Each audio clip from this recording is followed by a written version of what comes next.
to be there under house arrest. And finally, from there, he was executed. He was beheaded.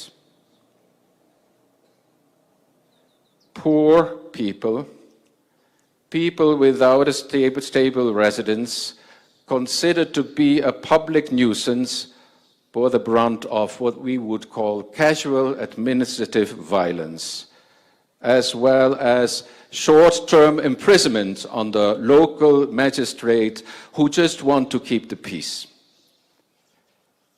We must accept that Paul inhabited, as it sometimes is called, Paul inhabited kiroho ya jumuiya ya kikanisa Embu, ambayo kwa sasa iko wazi baada ya kuhamishwa kwa mchungaji wake, Mheshimiwa sana wa mwisho, ndugu Paul Kariuki Njiru, kwenda jimbo la Wote lililoundwa hivi karibuni.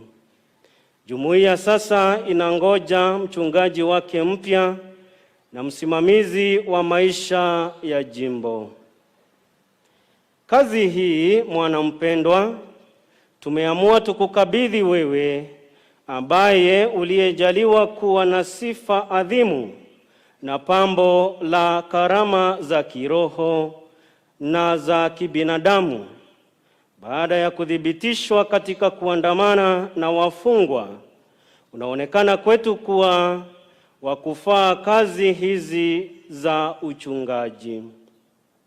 Kwa hiyo, baada ya kusikiliza shauri la idara ya uinjilishaji kwa utimilifu wa mamlaka yetu ya kitume, tunakuteua kama askofu wa Embu, kukupa haki zinazofaa na kuweka majukumu yanayoambatana na kazi hiyo. Tunakuruhusu kupokea daraja ya askofu nje ya Roma kwa mujibu wa kanuni za kiliturujia kutoka kwa askofu Mkatoliki utakayemchagua baada ya kufanya ungamo la imani na kiapo cha uaminifu kwetu na kwa waandamizi wetu kwa mujibu wa kanuni takatifu. Tunatamani wajulishe hati hii wa klero na watu wa jumuiya hii ya kikanisa, ambao tunawahimiza wakupokee kama baba mpendwa na mwalimu makini, na kutimiza mapenzi ya Kristo kwa mioyo ya dhati katika maisha yao ya kila siku chini ya uongozi wako. Tukikukabidhi majukumu haya, tunakuombea kwa Mungu ili akupe roho wa hekima na ufunuo katika kumjua yeye, na kwa kundi lililowekwa chini yako waangazwe nuru mioyoni mwao, wapate kujua tumaini waliloitiwa na Mungu. Imetolewa Roma Laterani siku ya 15 Agosti katika maadhimisho ya sikukuu ya kupalizwa mbinguni kwake Bikira Maria katika mwaka wa Bwana wetu wa 2024 wa 12 wa upapa wetu. Francisco Papa. Tuseme wote tumshukuru Mungu. Kwa utulivu tusikize homilia ya Mhashamu Askofu.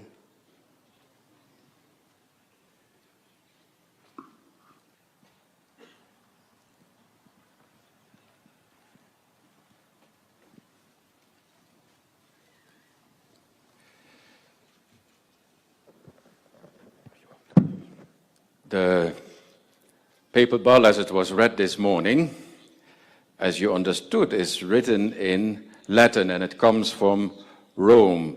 And it comes also in Latin to the nunciature.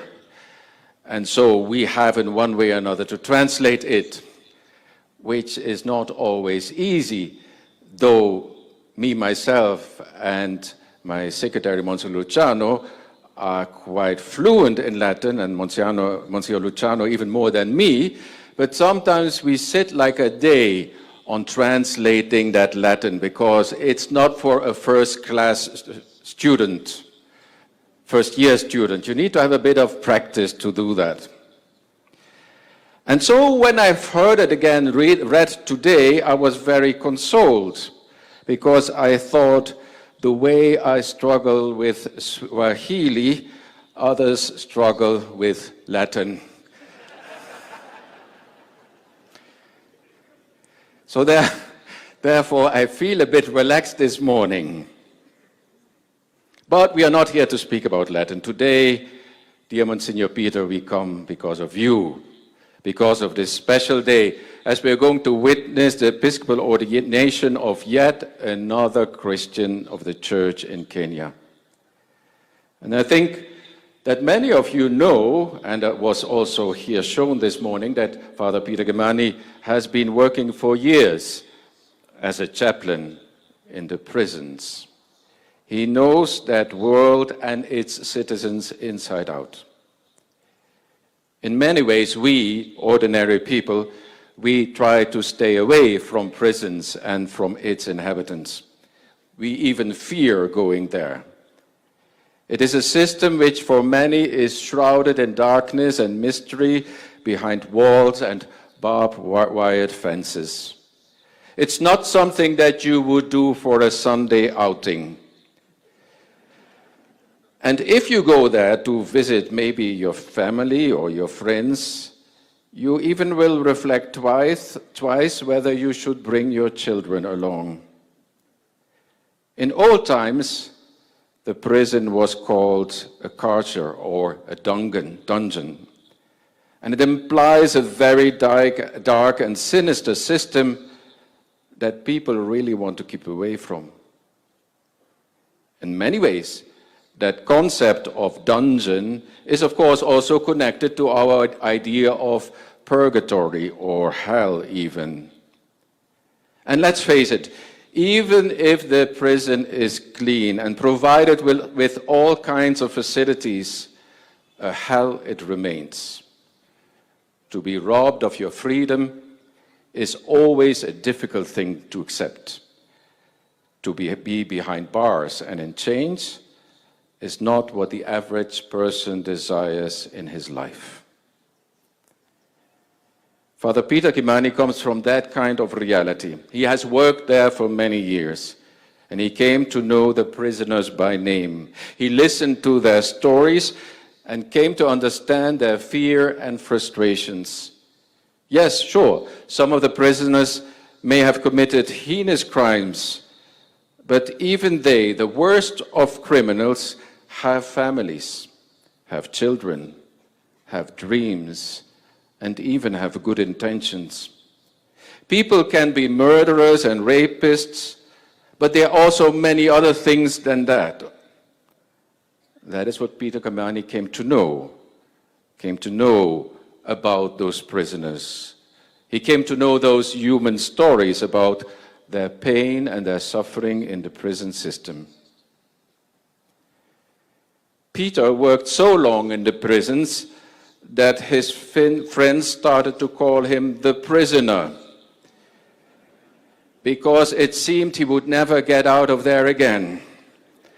A lifelong sentence it was, so it seemed. The life of Peter Kimani, reminds me in a way of the life of St. Paul the Apostle.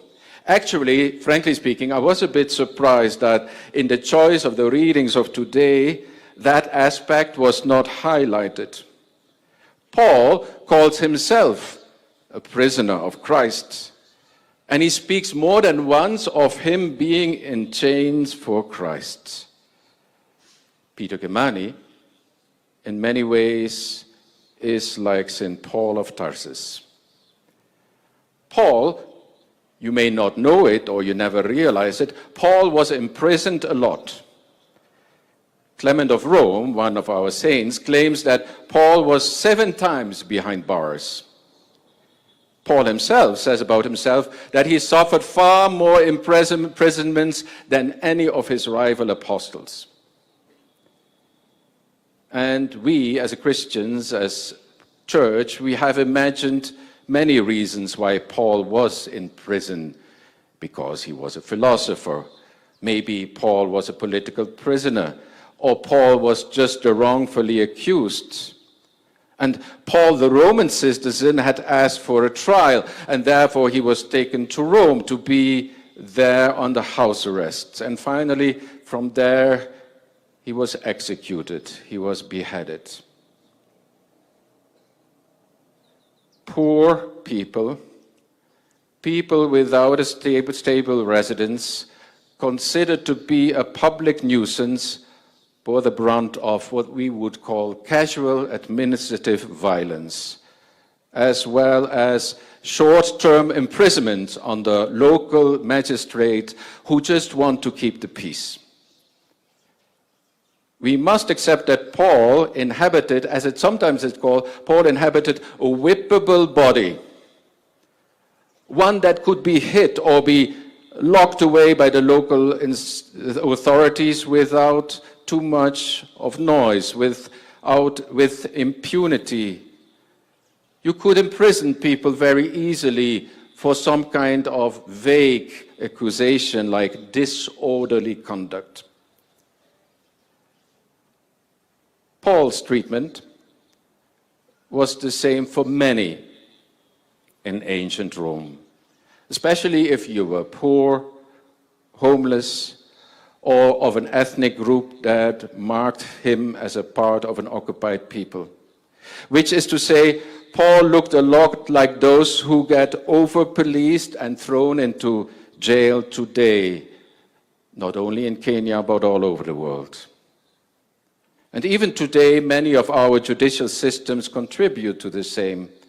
Some of our people will be thrown into prison for relatively minor violations, while others, especially for crimes that involve more than 10 million shilling, or those who have powerful friends, they will never make it to prison.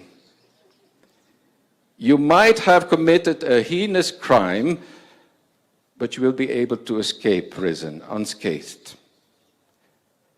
There is a saying that the law is the same for everybody, but not everybody is the same for the law.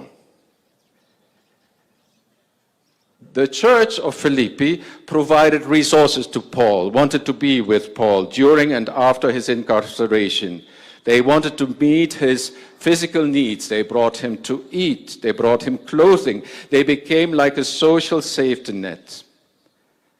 And the Philippians in that time sent a man called Epaphroditus to Paul to make sure that he had the means of surviving behind bars.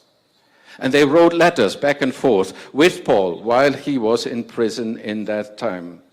And they even prepared a guest room for him when he was finally released. These basic forms of support, sending visitors into prison, writing letters, opening our homes to people getting out of prison, are still basic needs, basic tasks that are needed today. Father Peter Kimani was involved in all this, and he could explain it much better than me. By the way, Holy Scripture doesn't make any attempt to prove the innocence of Paul as he is in prison, but rather his incarceration becomes like a place of special intimacy with Christ. Paul himself never exhibits any evidence that he is being pressured to explain about why he had to go to prison. He himself says, "I do not feel any need to defend myself, to elaborate on my innocence, or make a case for his own exemplarity." Paul ended up a number of times in prison. We would call him nowadays a repeat offender.